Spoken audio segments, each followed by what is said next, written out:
Old Testament, New Testament, which should I follow? You know, that's a question to some in the religious world. And usually it's because they try to go to the Old Testament for some things of justification, then to the New Testament for other things. But did God give competing testaments?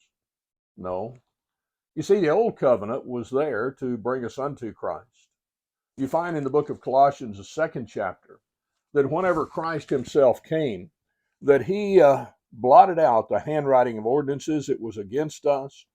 It was contrary to us, took it out of the way, nailing it to the cross. He's speaking, if you go down a couple of verses, of that law that's taken out of the way that dealt with the eating of meat, the drinks, the respect of holy day or a new moon or Sabbath days. Those were a shadow of things to come, he says. The Hebrew writer tells us in Hebrews 10 and verse 9, he taketh away the first that he could establish the second. So whenever he died on the cross, that old covenant is now taken out of the way. Is it valuable? Oh, yes.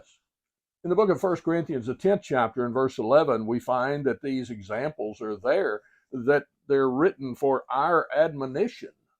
You find in the book of Romans, the 15th chapter, that these things are written for our learning, that we, through the patience and the comfort of the scriptures, can have hope. So yes, they're valuable. But if I seek to be justified by the Old Testament, if that's where I look, I've got a problem.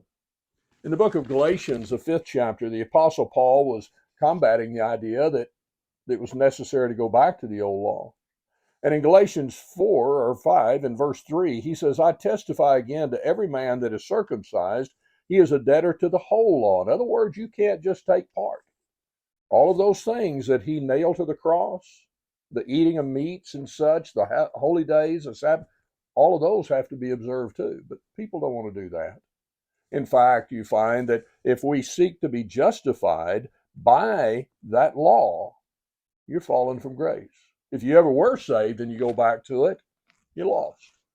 And the fact is, you cannot find the way of salvation in that old covenant. Jesus Christ came in Matthew 28, 18 through 20 to give us the way that we are to observe his commandments.